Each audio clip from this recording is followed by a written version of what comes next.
What's up everybody, my name is Darpro, I'm a Sonic Adventure 2 battle speedrunner, and today we'll be having a look at City Escape Skip. This skip is, in my mind, probably the most annoying one in the game. It's not consistent even if you do it correctly, so you have to be prepared for that. The good news is that it's at the very beginning of the run if you're doing a hero story run. So you can reset for it. I personally don't enjoy doing it, so I don't reset for it. But for those of you who are absolutely dead set on having it in your run, this is for you. So this skip has a lot of moving parts. I'm going to go over the basics of it, just how to do it and how to optimize your chances. There's a lot of theory that goes into it. I won't talk about a ton of it here because it's really complicated stuff. If you're not into math, it's probably not for you. But let's just have a look at what's going to happen here. So this checkpoint is the one of note. This is where it starts. This previous area is this little section, City Escape, pretty early on in the level after the boarding section. So if you do this correctly, it will save you about 20 to 40 seconds depending on how strong your rail section is. But it's quite a substantial skip, which is why a lot of people do want it. Things that are important in this level, these speed pads. We're going to be using this whole set of speed pads here to get some ridiculous downhill speed. This part here is important. This ramp and these speed pads is vital. And this yellow wall here. And in fact this set of speed pads. So the crux of this whole trick is to hit this ramp with a ton of speed, and the way you do that is by dodging these speed pads. These speed pads will make your speed correct for when you hit the ramp to hit the other ramp just fine. That's what they're for. We don't want that. We want all the speed we can muster. So you'll have to hit this ramp by going around the speed pads and then do a trick like that. It's very difficult because the amount of speed we'll be dealing with is a lot. A lot. So to kind of show what's going on here, these speed pads here are the ones of note. Coming up right there. Those are the ones that are going to give us ridiculous speed. So if I can possibly get out into this last sector. There you go. So what I'm going to do is I'm going to walk across these speed pads, and I'm going to hold the X button pretty much the whole way down. And once I cross the last set of speed pads, I'm going to let it go, and I'll have a ton of speed. Pretty simple. Holding X, let it go. Look at the speed. But you can note, you saw what that speed pad did. It slowed me down. That's intentional. They wanted you to slow down, because if you hit this ramp with too much speed, weird stuff happens. That's the first part. Literally all I did was hold X as I went across those speed pads, and once I reached this one here, let it go, and bam, I got a ton of speed.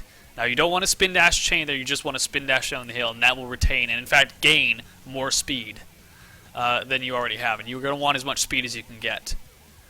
If you have too little speed, this trick won't work. You'll just basically do the trick off the ramp, hit the yellow wall at the end, and nothing will happen ever.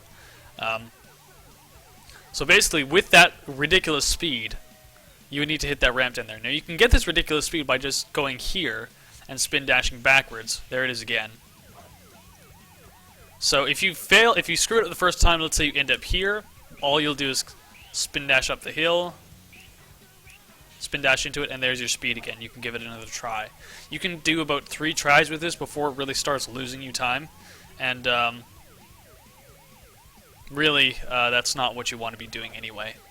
You would want to get this first try, maybe second try if you can. Third try, it's only going to match, typically, a normal CE skip, or a normal CE done quickly, but without the skip. So the timing for this is basically, we'll be flying down the hill. I'm going to go to the left, and there's a reason I'm going to the left. I recommend going around the left and hitting the right side of the ramp, and there'll be a reason for that. That's the way I do it. I'm just going to show the way that I do it, and to show how tight the timing is. I may not get it, it's tough. The skip is tough, and it doesn't always work. So just to show you what's going on, that's the timing you have. That's how little time you have. So what I do is I'm spin dashing down the hill. See if I can do this in slow motion. I hit the action button and then the jump immediately. I hit the action button right out here and then jump. It's almost like a super bounce. So if you're watching the controller on the right, just bam. Action button, jump button. You don't need to do that. Some people actually have a preferred way where they will spin dash down the hill, cut out here, and then do a trick. Come out of the spin dash very early. That decreases your speed. It makes it a little bit easier to hit the ramp, but if you do it too early, you will have too low of a speed, and then of course it won't work. My preference is to do the spin dash all the way down.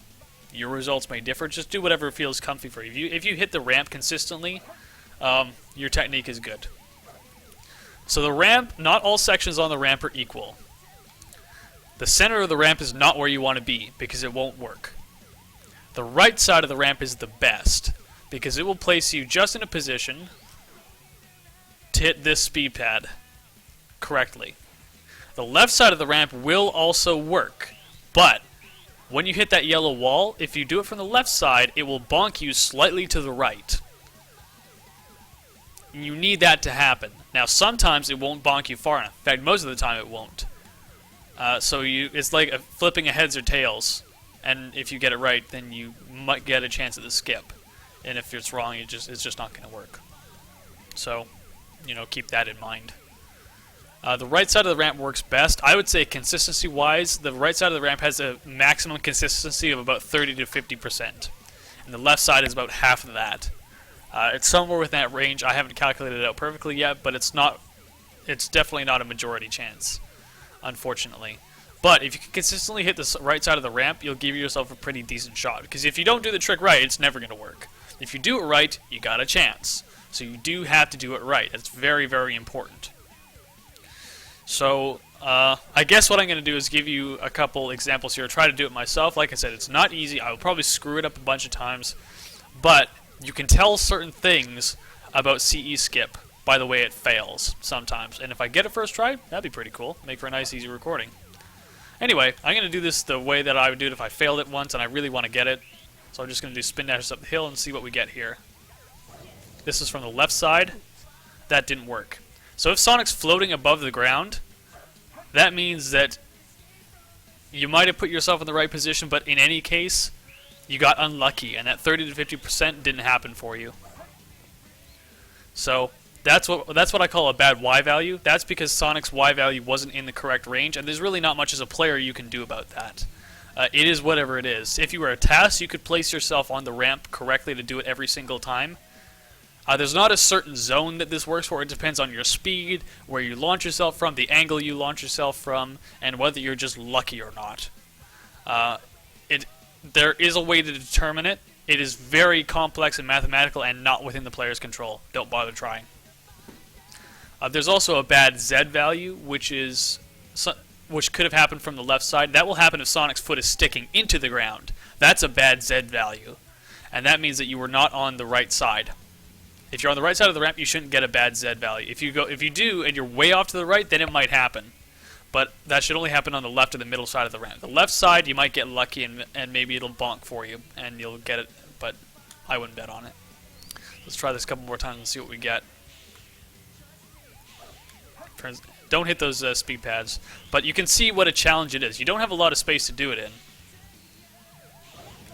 Yep, that's what happens if you hit the speed pads. They decrease your speed. And I guess one thing I can do is I can sort of show you what sort of space you have. You have from here to about here. So you got to swing yourself in at that speed and do the trick from... I try to hit this corner if I can. It's the right side of the ramp and it puts you in a nice position. And you can tell if it's a good one or not. Maybe. Bad Y value.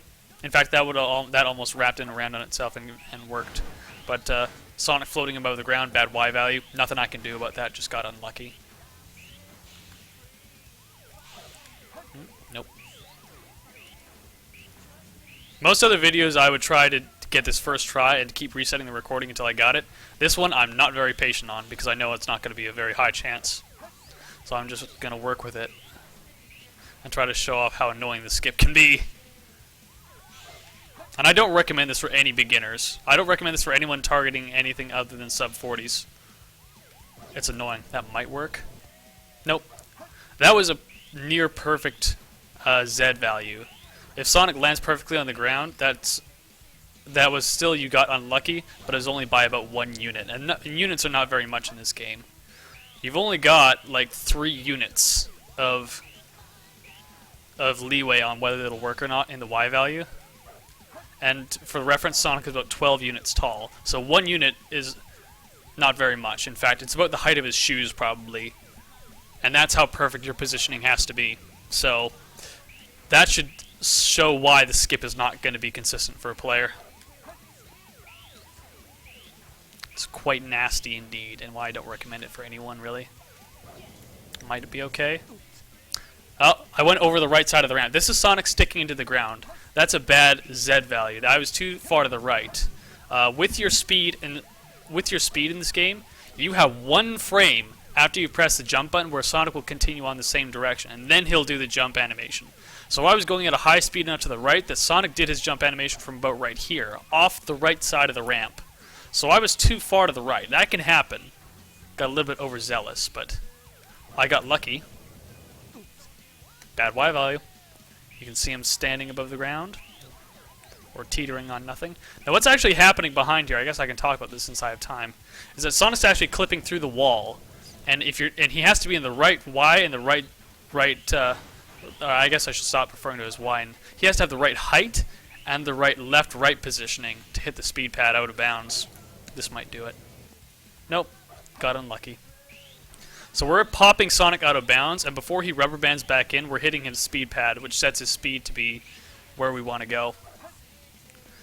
And if I can maybe do this, it'll show it off where. Maybe. There we go. So we're out of bounds here. It's hard to tell, but it's true. Now it's really easy to tell. So we're going to end up much farther along in the level, like dead perfectly. So I landed right on the rail there, right here. There's a couple ways this can end up. You can land directly on the rail, in which case you'll fly up there at super speed like I did and need to jump off and get on the rail. You can land on this side, which is the best case scenario, because you'll stop right here and you can do this and just hit the rail like that. Or you'll end up on this side, probably with a bunch of speed to end up here. That was weird. That's less good. It's harder to get on the rail from here in my opinion, but you can still do it. Now the rest of the level is just done normally. I mean, nothing special here. Do the rail section and continue on. But it's very important to keep doing the level properly and quickly, and that will get you a nice time. Sub 130 is probably a really good target for someone who is trying to get a decent time in this game, like in the 40s, if for some reason you really want CE skip. But the world record, I believe, has a 121 City Escape with the skip in it, and there have been done sub 120 CEs with, of course, with the skip. So that's City Escape Skip, basically in a nutshell. Like I said, I don't recommend it really for new players at all. It's not consistent. You saw how much difficulty I had with it, and you require luck. So, but it's good to know, and in a race, you go for it. Maybe you lose a couple seconds if it does work, but maybe you gain 20, 30 seconds if it does. So it's probably worth going for once in a race, but don't kill yourself over it. It's not fun. But if you do want to learn it, and I do recommend learning how it works, but I wouldn't kill yourself for it. That is City Escape Skip. I hope you enjoyed it, and I hope that helps. My name is DarkPro. Thanks for watching.